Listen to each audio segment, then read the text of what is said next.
자, 우리 살아가는 기쁜 교회 성도 여러분, 오늘은 절기상 사순절의 이제 거의 마지막이라고 할 수가 있죠. 어, 어, 이번 주는 그래서 여러분 주보를 보신 분들은 아시겠지만 절기 표시로 보면 제가 어떻게 표기를 해놨냐면 종려주일 그리고 고난주일 이렇게 되어 있어요. 내일부터 토요일까지가 이제 고난주간이 해당이 됩니다. 그러니까 예수님께서 예루살렘에 입성하시고 그리고 이 예루살렘에 머무는 기간 동안에 당하셨던 고난, 그리고 그분의 죽으심, 그리고 부활의 그 시간까지, 그래서 부활절, 다음 주 주일 그 부활절까지를 일주일 동안 우리가 고난주간으로 또 맞이하게 되는데요. 그래서 오늘 이번 주일 우리는 가장 잘 알고 있는 것이 고난주일, 뭐 이렇게 보통 우리가 절기상 표시를 많이 하죠. 그런데 우리가 오늘은요, 이 고난주일과 더불어서 특별히 오늘 이 예수님이 예루살렘에 입성하시는 이 사건, 그렇죠? 이 사건에 조금 더 포커스를 좀 맞추기를 원합니다. 사실 그러니까 이 고난주간과 더불어서 사실 고난주간, 그러니까 고난주일 이 앞에 항상 먼저 붙는 게 있죠. 그것은 뭐냐면 종려주일입니다. 그러니까 종려주일하고 고난주일 이게 같이 항상 갈 수밖에 없어요. 왜 그럴까요?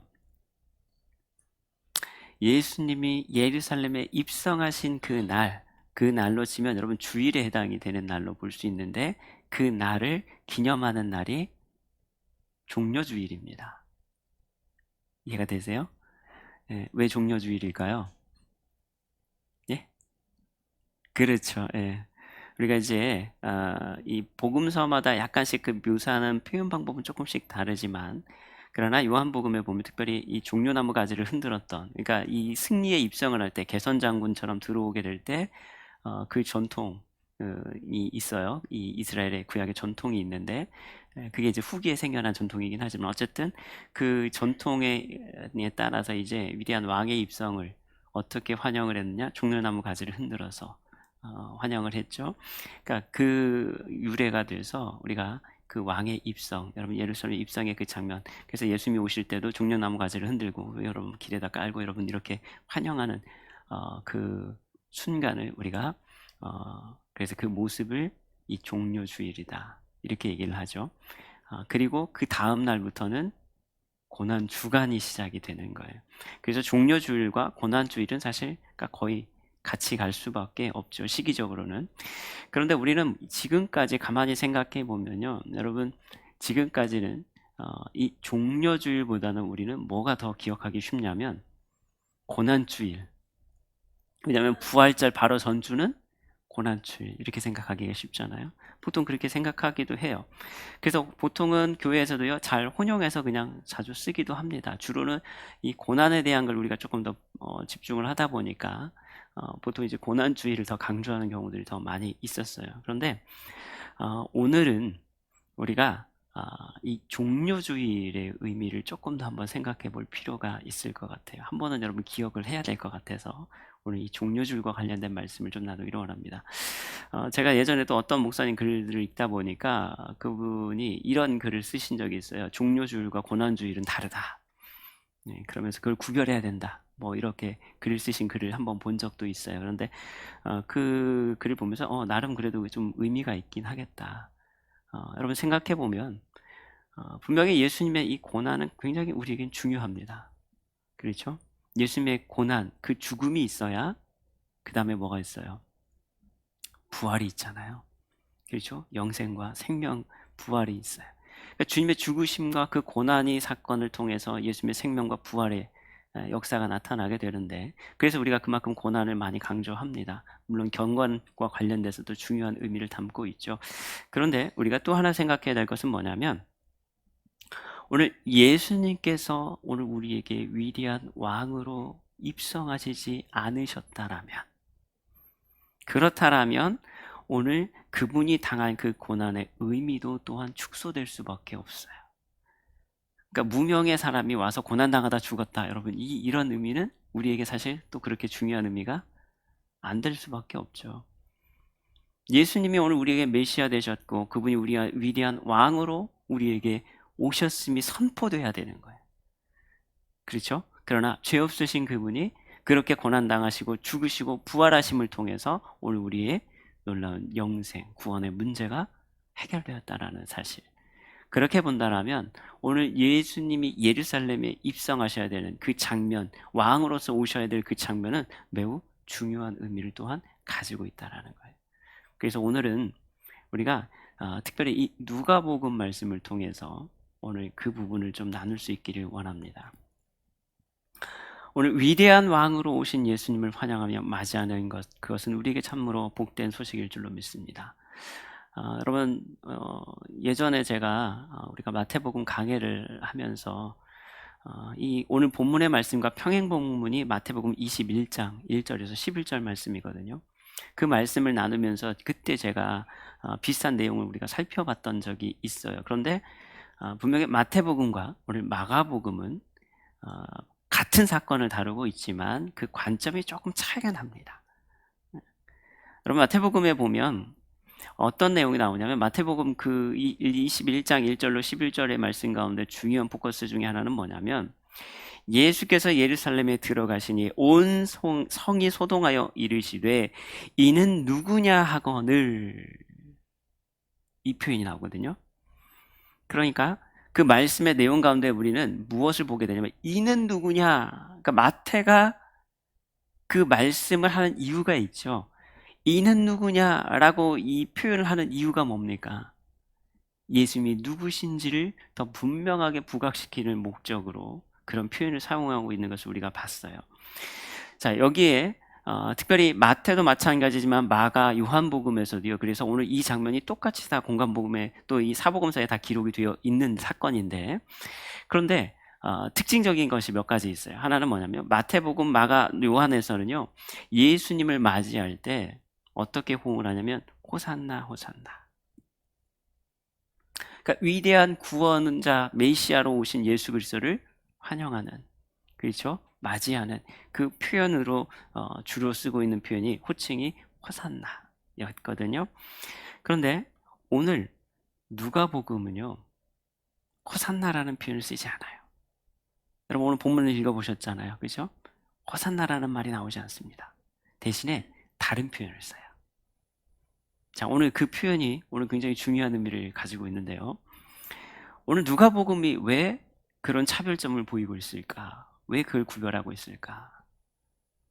오늘 우리는 종료주의를 맞이하면서 그래서 본문의 말씀을 통해서 오늘 누가가 강조하고 있는 오늘 표현, 오늘 그 표현이 어떤 표현으로 등장하고 있냐면 평화의 왕이신 예수 그리스도. 여러분 이 부분을 우리가 한번 오늘 나눌 수 있기를 원합니다. 그러니까 우리가 종료주의를 맞이할 때 종료주의의 가장 중요한 맥락 가운데 하나는 뭡니까? 마태는 겸손의 왕, 메시아, 여러분 이렇게 표현했다라면 오늘 누가는요 예수님을 평화의 왕으로 노래하고 있다라는 사실이에요. 오늘 이 의미가 우리에게 다가오는 것이 무엇인지를 이 종려주일이라는 말씀이 의미를 통해서 이 절기의 뜻을 통해서 우리가 다시 나눌 수 있기를 원합니다. 자, 그 첫 번째 우리가 먼저 그래서 나눠야 될 게 뭐냐면 예수님은요 평화의 왕으로 예루살렘에 입성하셨다라는 겁니다. 평화의 왕으로 오셨다라는 거예요. 오늘 예수님이 예루살렘의 위대한 왕으로 입성하시는 것, 그것은 구약의 말씀을 성취하는 것이죠. 그래서 사복음서에도 다 똑같이 이 동일한 사건을 기록하고 있어요. 그리고 똑같이 다 인용하고 있는 것 중에 하나는 뭡니까? 바로 구약의 말씀의 성취로 이야기합니다. 그 구약의 말씀의 성취의 대표적인 게 뭡니까? 스가랴서 9장 9절의 말씀이죠. 스가랴서 9장 9절에 보면 오늘 뭐라고 말씀하냐면 시온에 따라 크게 기뻐할지어다. 예루살렘에 따라 즐거이 부를지어다. 보라 내 왕이 내게 임하나니 그는 공의로우시며 구원을 베푸시며 그리고 겸손하여서 나귀를 타시나니 나귀의 작은 것 곧 나귀 새끼니라. 이게 무엇을 노래하는 거죠? 메시아의 이 땅에 오심을 노래하는, 그러니까 예언하는 말씀이 바로 이 스가랴 말씀이었어요.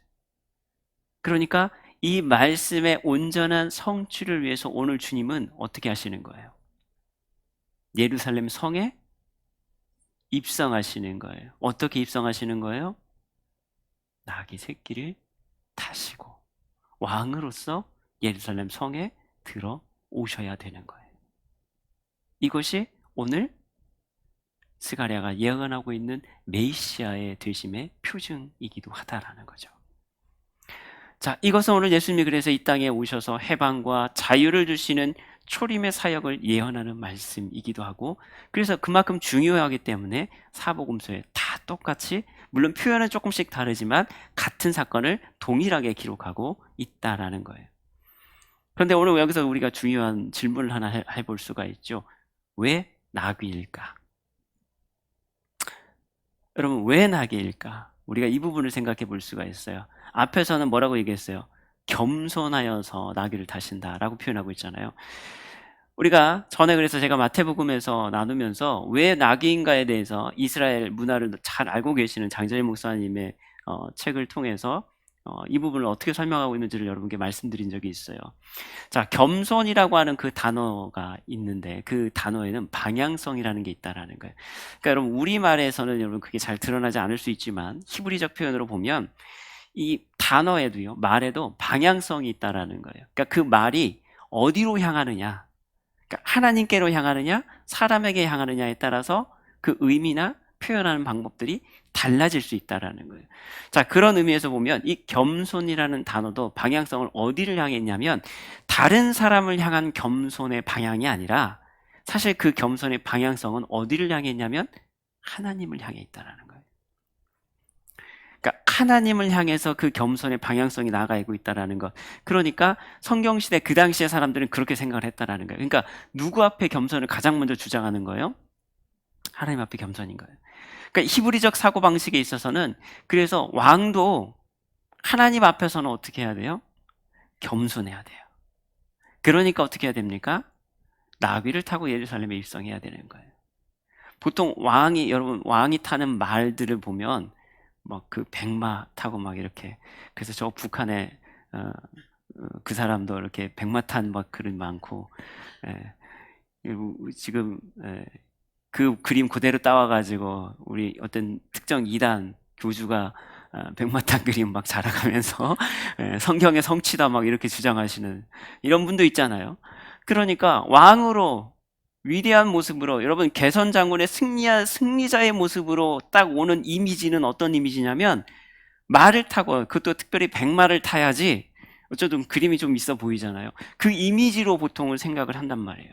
그래서 왕들은 보통 어떻게 합니까? 개선 장군처럼 당당하게 올 때 보면 우리가 영화나 막 이런 거 봐도 그렇지만 막 백마 타고 딱 앞에서 나갈 때 그 그림이 굉장히 멋있어 보이잖아요. 그런데 하나님 앞에 나아갈 때는, 그러니까 예루살렘 성 자체가 하나님이 거하시는 곳이잖아요. 그러니까 그 성에 입성하는 거예요. 들어가는 거예요. 개선장군처럼 들어갈 때에도 그 모양은 어떤 모양으로 들어가야 되냐면 겸손한 자의 모습으로 들어가야 되는 거예요. 그러니까 어떻게 들어가야 돼요?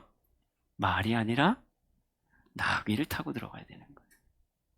이런 사고에 또 배경이 될 수밖에 없었던 것이요, 그들이 바벨론 포로 시대를 경험했기 때문입니다. 그러니까 바벨론 포로기에 잡혀있던 이스라엘 백성들이 자신들이 그동안 하나님 앞에 교만함 때문에, 그리고 그래서 우상을 섬기고 이렇기 때문에 자기들이 하나님의 징계 때문에 나라가 망하고 바벨론의 포로 생활을 경험했다라는 것을 그들이 철저하게 깨닫고, 그래서 그 결론에 이르게 되는 거예요. 성전 파괴도 바로 우리가 그런 교만함 때문이었다. 그래서 다시는 우리가 이제 우상을 섬기지 않으리라 그렇게 결심하면서 포로에 풀려나가고 예루살렘에 그들이 돌아가면 될 때, 거기서 이제 어떤 결심을 하게 되냐면 자기들이 왕으로 이제 앞으로 세워져야 될 분은 반드시 하나님 앞에서 겸손하고 순종적인 사람이어야 된다. 이런 의식들이 생겨나기 시작하는 거죠. 그래서 그 다음에 어떻게 합니까? 이제 왕으로서 그 성에 들어가려면 이제 겸손하게 나귀를 타고 들어가게 되는 거예요. 오늘 예수님도 우리에게 이렇게 말씀하시죠. 나는 마음이 오냐고 겸손하니 나의 멍에를 메고 내게 배우라. 자, 왜 그러면 겸손의 표시가 나귀가 됐느냐? 히브리인들에게 있어서 나귀는요, 겸손과 순종을 상징하는 동물이었다라는 거예요. 왜냐하면 나귀가 그 성질상 보면 주인이 이 정해준 구유에서만 먹는 짐승으로 알려져 있었다라는 거예요. 그래서 당시 사람들에게 나귀는 자기 주인에게만 순종하는 짐승으로 그렇게 인식을 많이 했다라는 거죠. 그러니까 예루살렘의 왕이 임할 때 순종과 겸손의 이미지를 가진 그 나귀를 타는 것, 그것은 곧 그 왕이 오늘 순종과 겸손의 왕으로 오시는 분인 것을 나타내는 것이다. 그래서 그 상징적 이미지로 오늘 스가랴서도 오늘 그 왕, 메시아의 왕의 입성을 오늘 나귀를 타고 오시는 분으로 오늘 예언하고 있다라는 것이죠. 여러분, 나귀가 겸손의 상징이지만 또 하나, 우리가 보통 이 말이라고 하는 것은 좀 굉장히 좀 보고 있으면, 실제로 여러분 이 제주에 있는 조랑말 말고요, 경마로 쓰는 그런 말들 한번 여러분 실제로 보시면 굉장히 위압감이 있잖아요. 왜요? 체격도 엄청 크고요, 키도 크고, 딱 보고 있으면, 거기서 딱 앉아 있으면 굉장히 위압감도 있고 뭔가 좀 이미지가 좋아 보이잖아요. 반면에 나귀에 앉아 있으면, 사실 나귀의 용도 자체도요, 전투보다는 비전투 용도이고, 그러다 보니까 아무래도 더 왜소해 보일 수도 있고, 그러니까 여러분 이러한 상황들 가운데 우리가 생각을 해보면 오늘 나귀는 말에 비하면 훨씬 겸손의 이미지에 더 가까운 것을 우리가 생각해 볼 수가 있죠. 자, 오늘 누가는요, 그래서 이 나귀를 타고 입성하는 예수님의 이미지를, 오늘 스가랴서도 마찬가지고 다 겸손의 왕인 것은 기본적으로 여러분 그 이미지를 보여주지만, 그런데 오늘 누가복음에서 우리가 조금 더 살펴봐야 될 것은 뭐냐면, 단순히 예수님의 그 겸손의 모습뿐만이 아니라 오늘 그렇게 오시는 왕의 모습을 어떤 식으로 설명을 하고 있냐면 평화의 왕으로 노래하고 있다라는 거예요. 말은 보통 여러분 군마로 많이 사용을 했잖아요. 이 당시에 전쟁할 때도 가장 중요한 이 전투 수단이기도 했어요. 거기에 비하면 나귀는요, 여러분 나귀 타고 전쟁에 나간다는 것은 상상할 수가 없잖아요. 그러니까 비전투적 목적인 거예요. 나귀의 이미지 자체는 겸손도 되지만 사실 평화의 이미지를 또한 우리가 생각해 볼 수도 있다라는 거예요. 자, 그래서 이것이 38절, 오늘 본문에 우리가 읽었던 38절의 내용과 연결돼서 보면, 이르되 찬송하리라 주의 이름으로 오시는 왕이여 하늘에는 평화여 가장 높은 곳에는 영광이로다 하니라는 이 구절과 또 너무나도 잘 연결이 돼요. 여기서도 어떤 표현을 써요? 하늘에는 평화요. 하늘의 평화를 지금 말씀하고 있거든요. 평화의 왕이다 라고 표현하고 있어요. 자, 그런데 이 전통이요, 예수님 탄생과도 연결이 되죠. 여러분, 이 누가복음 2장 14절 말씀 보면요, 예수님이 탄생하실 때 천사들이 그거를 예고하잖아요. 그럴 때 어떤 표현이 나오냐면, 지극히 높은 곳에는 하나님께 영광이요, 땅에서는 하나님이 기뻐하시는 사람들 중에 평화로다 하니라. 여러분, 하늘의 평화, 하늘에는 평화, 이 표현은요, 누가만의 또 독특한 기록인 거예요. 다른 복음서에서 잘 드러나지 않는 표현을 지금 누가복음에서는 하고 있어요. 그러니까 누가가 지금 강조하고 싶은 게 뭔지 알겠죠? 하늘의 평화. 이걸 지금 이야기하고 싶은 거예요.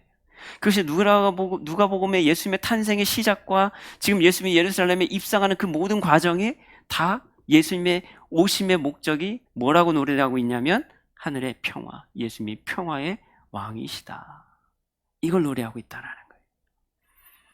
오늘 이것은 곧 인간의 죄로 인해 하나님의 원수되었던 인간들이 장차 오늘 예수 그리스도의 속죄의 죽음을 통해서 하나님과 화해하고 화평의 길이 열리게 된다라는 것을 보여주는 것이죠. 오늘 로마서 5장 1절 우리에게 그러므로 우리가 믿음으로 의롭다 하심을 받았으니 우리 주 예수 그리스도로 말미암아 하나님과 더불어 화평을 누리자. 오늘 이 말씀을 오늘 누가는 평강의 왕이신 예수님의 오심으로 말씀하고 있습니다.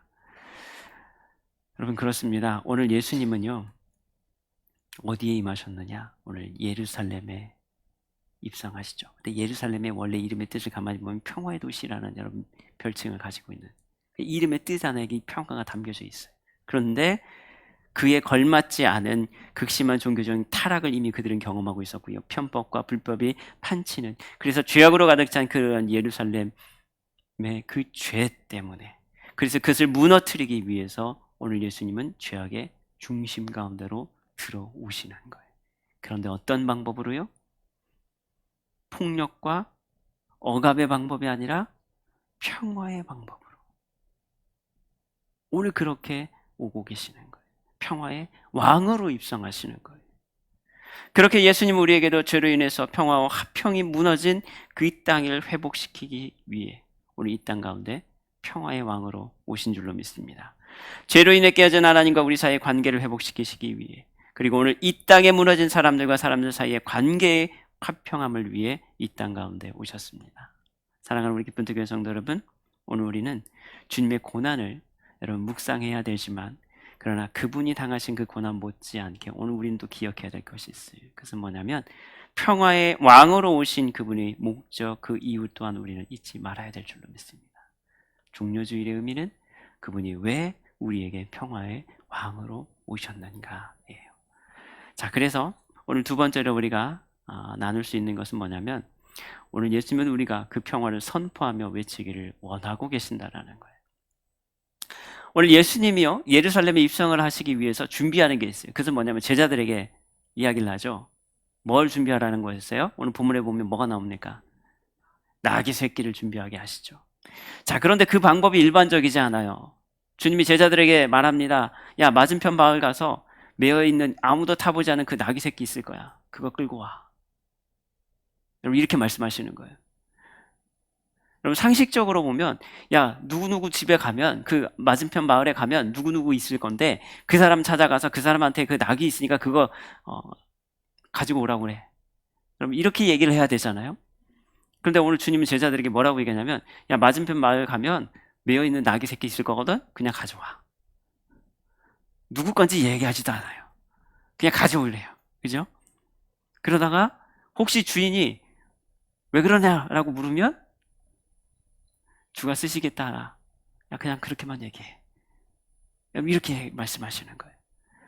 그러니까 모르는 사람들이 그 장면을 보고 있으면 마치 제자들이 여러분 주인인 것처럼, 혹은 도둑질하고 있는 여러분 그 그림처럼 보일 수밖에 없잖아요. 그죠? 제자들은 주인처럼 당당한 거예요. 그런데 그때 주님은 누가 묻거든 주가 쓰시겠다 하라. 여러분, 이 말씀을요, 우리가 원어의 의미를 살려서 번역을 하게 되면 어떤 뜻에 더 가깝냐면, 나귀의 주께서 필요로 하신다라는 뜻을 가지고 있어요. 주가 쓰시겠다 하라. 그러니까 이것을 우리식 표현으로 조금 바꾸면 그 나귀의 진짜 주인은 누구다라는 거예요. 주님이시다라는 거예요. 그걸 드러내는 표현이거든요. 그러니까 나귀 새끼의 진짜 주인은 그것을 기른 지금 외형적인 그 주인, 표면적으로 보이는 그 주인, 그 사람이 주인이 아니라 바로 창조주로서 만물에 대한 권세를 가진 바로 누구예요? 예수님, 바로 당신이시다라는 것을 밝히시는 표현입니다. 그리고 이것이 오늘 당당히 주님께서 요구하고 계시다라는 거예요.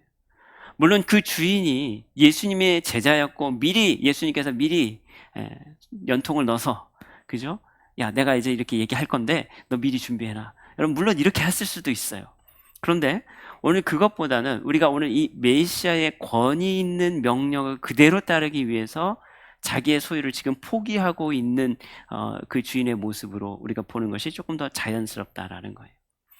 그래서 오늘 하나님은요, 당신의 계획과 뜻에 따라 필요한 것들을 미리 예비해 주시는 분이십니다.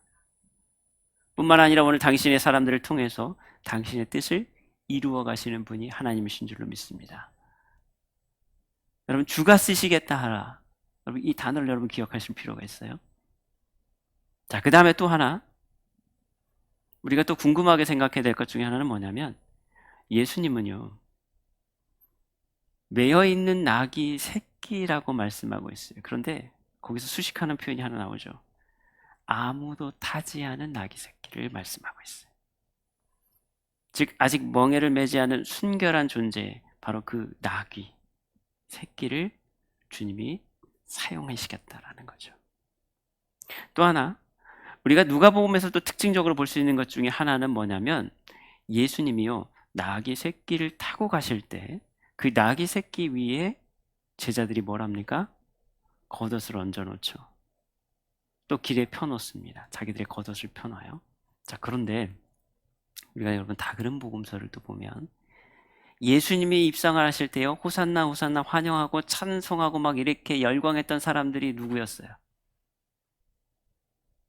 물론 제자들도 있었지만요, 일반 무리들도 있었어요. 그런데 오늘 누가복음에서는 오늘 그 일을 행하는 주체가 누구로 등장을 하고 있냐면, 겉옷을 나귀 등에 올려드리고 길에다가 자기의 겉옷을 벗어서 까는 사람들이 누구냐? 제자들이다라고 표현하고 있어요. 여러분, 이 부분을 한번 기억해 보세요. 자, 그리고 또 하나 우리가 주목할 부분 중에 하나가 오늘 37절로 40절의 말씀을 다시 보면요, 예수님께서 이제 가까이 오시게 될 때 사람들이, 여기서 사람들은 오늘 성경은 뭐라고 표현하고 있냐면 제자의 온물이에요. 예수님이 가까우시니까 찬송합니다. 찬양합니다. 하나님의 하늘의 평화와 영광을 노래합니다. 그런데 그 찬양의 주체들을 가만히 보니까요, 일반 사람들이 아니에요. 누구예요? 제자의 온물이다. 오늘 본문은 그렇게 표현하고 있어요. 자, 그리고 그 소리가 시끄러워가지고 거기에 대해서 막 불평을 하면서 예수님께 바리새인들이 막 책망합니다. 요구합니다. 좀 조용히 좀 시키라고. 막 그랬더니 예수님께서 뭐라고 말씀하시냐면, 이 사람들이 침묵하면 돌들이 소리를 지르리라. 자, 여러분, 이 단어들을 한번 제가 쭉 나열해 봤어요. 여러분, 이 주가 쓰시겠다, 아무도 타지 않은 나귀 새끼, 그 겉옷을 여러분 길에다가 내려놓는 제자들의 모습, 기뻐하며 찬송하는 제자들의 온무리들, 돌들이 소리 지르리라. 자, 여러분, 이 내용들을 우리가 한번 연결해 보면 우리가 뭘 하나 찾아낼 수 있을까요? 저는요, 이 단어들을 쭉 나열하다 보니까 한 가지 분명한 거 하나를 깨닫게 됩니다. 뭐냐면, 위대한 평화의 왕이 입성하게 되실 때, 그리고 가장 열심히 그리고 가장 열렬히 그분을 섬기고 찬송하며 외치는 자들이 누구냐? 바로 택함을 받은 믿는 자, 바로 우리여야 된다라는 사실입니다. 누가 그 일을 해야 돼요? 누가 그 일을 했습니까? 제자들이 그 일을 했어요. 주님의 위대한 왕으로 입성하실 때 여러분, 그것을 예비하고 그것을 준비하고 그것을 찬양하고 선포하고 외치고, 여러분, 그 일을 행한 이들이 누구냐? 바로 믿는 자들이었다라는 거예요. 주님의 제자들이었다라는 거예요. 오늘 주님은 우리를 사용하시기 위해서 우리를 그렇게 택해 주셨고요, 우리를 지금 그렇게 불러주셨고요, 우리에게 믿음도 주셨습니다. 하나님은요, 돌들로도 찬양하게 하실 수 있는 분이십니다. 그럼에도 불구하고 우리를 택해 주셨고 묶어있던 멍에를 풀어주셨고 당신을 찬송케 하게 하심은 오늘 우리를 통하여 예수님이 참된 평화의 왕으로 오셨음을 세상에 알리기 원하셨음을 오늘 우리는 깨닫게 됩니다. 여러분, 그렇지 않습니까? 오늘 교회의 성도의 존재의 의미는 바로 여기에 있다라는 거예요. 세상의 그 어떤 권세와 힘으로도 하나님의 이 거룩한 사명을 막을 수 없습니다. 고난의 때라 할지라도요, 이 찬양을 멈추지 않는 우리가 될 수 있기를 축복합니다. 10초로. 그래서 살려주셨네. 그래서 살려주신 거죠. 물론 이제 그 중간에 수술 과정, 뭐 여러 가지 뭐 가진식 할 때 따님이 굉장히 또 어려운 이런 과정들 다 있었는데요. 근데 제가 이 영상을 또 갑자기 이렇게 준비하게 된 이유가 마지막 그 멘트 하나 때문이었어요. 그래서 살려주셨구나. 그래서 살려주셨구나. 여러분, 베드로전서 2장 9절은 우리에게 말씀합니다. 그러나 너희는 택하신 족속이요 왕같은 제사장들이요 거룩한 나라요 그의 소유가 된 백성이니 이는 너희를 어두운 데서 불러내어 그 기이한 빛에 들어가게 하신 이의 아름다운 덕을 선포하게 하려 하십니다. 오늘 주님이 우리에게 주시는 평안이 있습니다. 우리 박정호 장로님도 그 죽음의 가운데 그 병원에 있는 동안에 그리고 그분의 그 죽음의 두려움에서 이겨낼 수 있도록 주신 것도 오늘 주는 평화, 그 찬송을 통한 주님의 평안이었어요. 그리고 이제 주님이 그 주신 그 평안을, 그 평화를, 그 은혜를 사람들에게 이제 그렇게 값없이 나눠주는 사역, 그것이 하나님이 자기를 살리신 이유이고 목적인 것을 깨닫게 된 것을 우리는 보게 됩니다. 오늘도 예수님은 우리가 그렇게 당신의 평화를 선포하며 외치기를 원하고 계십니다. 세 번째요, 예수님은요 예루살렘의 그 평화가 깨어짐을 보시며 우셨다라는 거예요. 오늘 40절의 말씀 우리가 다시 보면 돌들이 소리 지르리라는 말씀은요 매우 강렬하고 격렬한 외침을 보여주는 것이기도 하지만 또 하나 어떤 의미를 또 담고 있냐면 억울함의 호소, 구원을 위해서 하나님께 부르짖는 외침을 나타내는 데도 사용되는 표현 가운데 하나입니다. 그러니까 특별히 하박국 선지자 같은 경우는요 이 돌들이 외치는 그 이미지를 똑같이 어떻게 쓰고 있냐면 이스라엘의 이 심판의 상징으로 또 사용하고 있어요. 그래서 바벨론 멸망에 대한 하나님의 응답이 어떻게 나타나는지 하박국 2장 11절에서는 담에서 돌이 부르짖고 집에서 들보가 응답하리라 라는 표현으로 이 이미지를 그대로 사용했거든요. 오늘 그렇기 때문에 오늘 이 말씀을 우리가 다시 보면 오늘 메시아를 소망하는 그 군중의 찬송을 의미하는 것일 수도 있지만 이와 더불어서 또 하나 어떤 의미를 담고 있냐, 장차 이스라엘 가운데 임할 하나님의 심판을 극적으로 상징화한 말씀이기도 하다라는 거예요. 여러분 더 이상 하나님에 대한 그 찬양의 소리가 들리지 않을 때 하나님은요 그 돌들로도 그 찬양을 하게 하실 수 있다라는 거예요. 그렇기에 오늘 이 말씀이 41절로 오늘 44절의 말씀과 또 연결이 되는 거예요. 오늘 주님은요 예루살렘 성에 가까이 오십니다. 제자들과 그 무리들이요 기쁨의 환호와 찬송을 합니다. 위대한 왕의 오심을 노래하잖아요. 그 화려하고 시끄러운 그 축제와 같은 그런 분위기 가운데 오히려 그것과 반대되는 주님은 눈물을 흘리셨다라는 거예요. 지금 제자들의 무리는요 얼마나 기쁜지 몰라요. 드디어 이제 우리 세상이 시작됐다라는 거예요. 왕으로 이제 들어오셨으니까 이제 모든 게 바뀌고 이제 우리도 한 자리 차지할 수 있을 거야 라는 기대 가운데 기뻐하고 있을 그때에 주님이 무엇을 보고 계셨냐면 예루살렘 성을 바라보시면서 오늘 가슴이 터질 것 같은 그런 격렬한 괴로움을 오늘 밖으로 표출시키는 그 부르짖음 같은 통곡, 그러니까 그냥 조용히 눈물을 흘리신 게 아니라 그렇게 여러분 부르짖음과 같은 그런 통곡과도 같은 그 눈물을 흘리셨다라는 거예요. 오늘 이 장면은 그래서 오늘 누가복음에만 나오는 또 특징이기도 합니다. 다른 복음서에서 잘 드러나지 않는, 그러니까 다른 식으로 표현되어 있지만 오늘 이런 식으로 표현하고 있는 건 누가복음밖에 없다라는 거예요. 왜 그러셨을까? 평화의 도시로 여겨졌던 그 예루살렘, 그 예루살렘 이름의 뜻 안에는요 여러분 평화를 볼 것이다 이런 뜻을 담고 있는 거예요.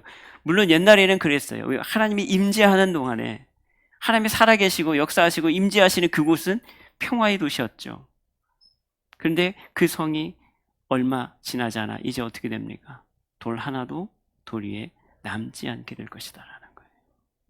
사실 이 예언의 말씀들은요 이미 한번 성취는 됐어요. 이사야서 29장이나 에스겔서 4장에 보면 그 말씀이 이미 예언되어 있었었고요. 그리고 실제로 바벨론에 의해서 예루살렘 성이 완전히 함락되면서 한번 무너졌었잖아요.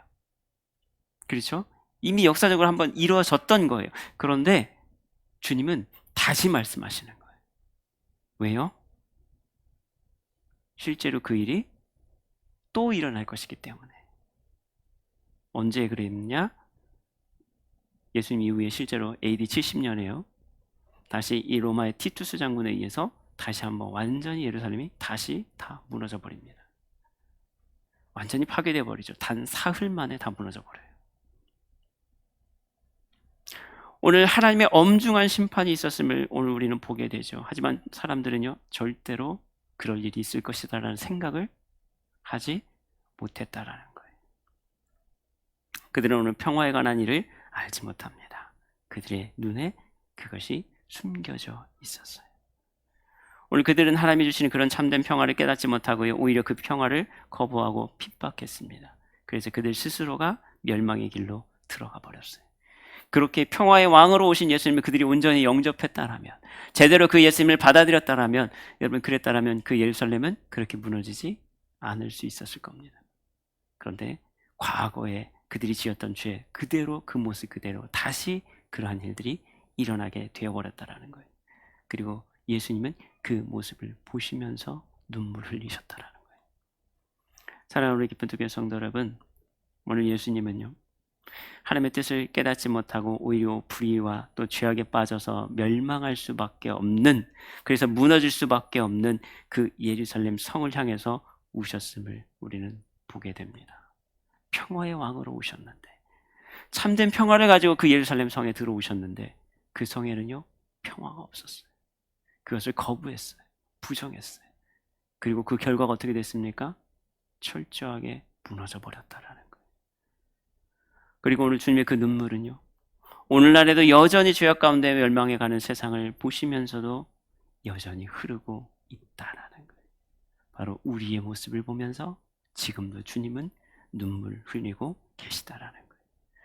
예수님은 그 안타까운 마음과 눈물과 그리고 우리를 향한 그 비통한 심정을 그래서 당신의 사람들을 통해서 우리에게 지금도 가르쳐주고 계십니다. 오늘 지금 우리가 사는 세상에서는 주님의 평화가 사라져버리고 있어요. 처치의 기근과 지진과 자연재해, 전쟁이 멈추지 않습니다. 오늘 주님이 우리에게 주셨던 그 평화가 아니라 오늘도 멸망을 향해 달려가는 세상 속에서 오늘 우리가 무엇을 이 종려주일에 기억해야 될까요? 여러분 창세기 43장에서요 우리가 얼마 전에 금요 예배 시간에 나눴잖아요. 창세기 43장을 지난주에 봤는데요, 거기에 보면 이 요셉의 이야기가 계속해서 등장합니다. 그런데 하나님께서 야곱이 잃어버렸던 샬롬, 평안, 야곱이 잃어버렸던 그 평안, 누구로 말미암아? 요셉으로 말미암아. 그러나 사실은 그 원인이 사실 또 이 야곱에게 있었잖아요. 아들을 편애하는 것부터 시작해서 여러분 그것이 또 발단이 된 것도 사실이잖아요. 그러다 보니까 결국 그렇게 해서 자기가 지키려고 했던 그 평안은요 깨져버렸어요. 그런데 하나님께서는 야곱이 잃어버렸던 그 샬롬, 그 평안을 어떻게 하셨어요?